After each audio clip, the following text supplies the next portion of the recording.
Hi there, Phil the Practical Gardener again.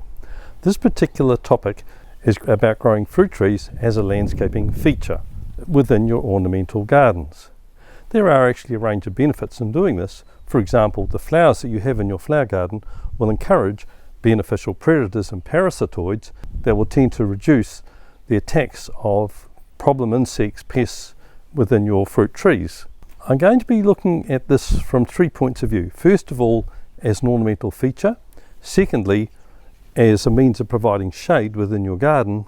And thirdly, as a means of shelter. So let's get into it.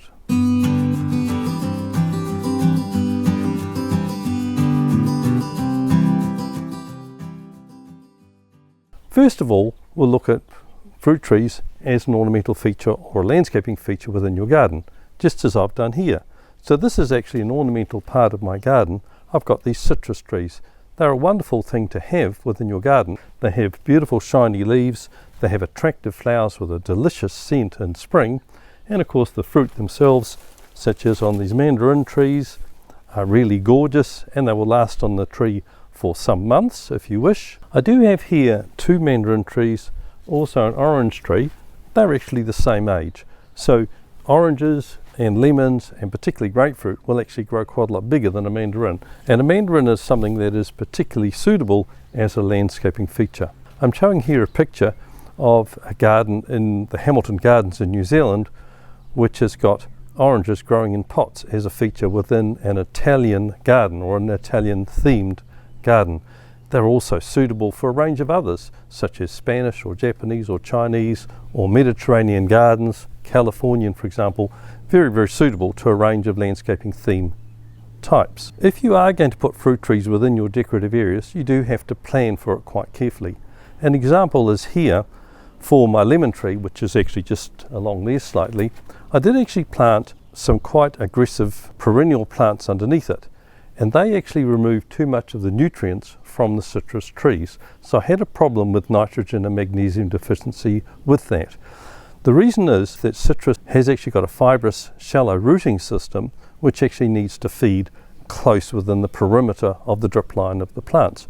So when I had those plants growing there, they were actually competing for moisture and nutrients from those plants. When I removed those perennials from the garden, they instantly perked up. I didn't actually add any fertilizer, but now the citrus could start to feed from that surface area. So you do have to think a little bit about that sort of thing. Citrus are actually prone to attack by a range of insect pests. That can actually cause the deposit of a material called honeydew, which is actually insect poo, under the plant, and that will encourage sooty mold. So you can get an unsightly dark grey fungus growing under the plants. So therefore it can pay to actually grow citrus and a range of other fruit trees above areas where that would not be visible. So I wouldn't suggest particularly growing it above paved areas unless you've got the ability to keep those insect pests under control.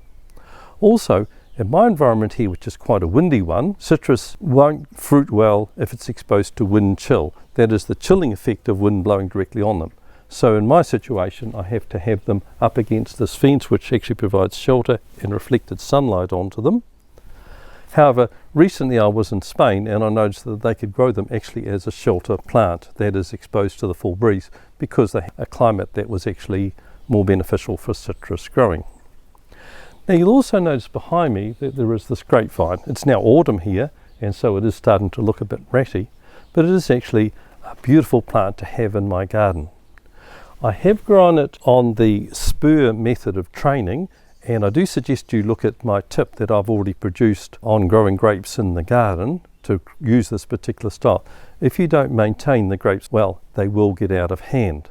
So with this particular one, it actually grows right along the side fence and also right through my courtyard area, and it looks beautiful with its foliage in spring and summer, and of course early autumn it has the fruit forming on it, which are purple in my case, and they look really gorgeous, and they do provide us with a very significant crop. So if you think about it, our decorative areas of our garden, which have got a range of other fruit trees besides the ones I'm talking about, we actually get a lot of productivity as well as visual pleasure out of them. Secondly, I'll discuss shade trees. So a number of fruit trees do grow quite large, mainly pip and stone fruit. If you were going to use one as a shade tree, I would suggest you use one that doesn't grow particularly tall, for example a crabapple tree. And crabapple jelly is of course a wonderful preserve that you can actually use in your kitchen. Two things that are a problem about growing fruit trees as a shading plant. The first one is the fact that you do have to be diligent about the maintenance. So I prefer, when I'm growing fruit trees, to be able to pick them at an easy height. If I'm growing them overhead, it's going to be harder to collect those fruit, particularly higher up. So you would have to be very diligent about pruning it in such a way that it was just a canopy over your head and you're still able to get up to actually get the fruit that was higher up in the tree. So your training and your pruning would need to be quite methodical. The second issue that you can have, which is one I've already mentioned before, fruit trees often attract a number of pests and also diseases, and they will tend to make a mess under there. So I would suggest if you had shade trees and fruit trees that you would be careful about having the paving underneath, that you're able to keep it clean. Also, you can have a problem in that fruit that you haven't harvested. If it falls on the ground, it will make a mess. I do have this problem to some degree with these grapevines in the courtyard because the birds get into them when they're ripe, and they do tend to make a mess on the ground underneath and they stain it. I do diligently clean it every year, and I have actually created a tip about cleaning your paving areas, so I suggest you look at that if you have got this issue. Over many years I have looked at a range of shade trees been growing over patios, courtyards, playground areas, and I think just about every single case they are actually ornamental trees, not actually fruit trees. So if you are thinking about growing a fruit tree as a shade giving tree, I think you should think carefully about it and plan and manage it accordingly. The third reason that you can grow fruit trees in your ornamental garden is as shelter, and they can be very effective that way. In particular, I've seen olive trees growing quite a lot that way. You do need to be careful that you do grow them not as a tree but more as a hedging barrier, and olive trees, if they're grown that way, can actually provide shelter right to the ground up to say 2 meters or so, and they will grow higher, but you would need to top them. And if you get the right variety for your area, they should fruit well.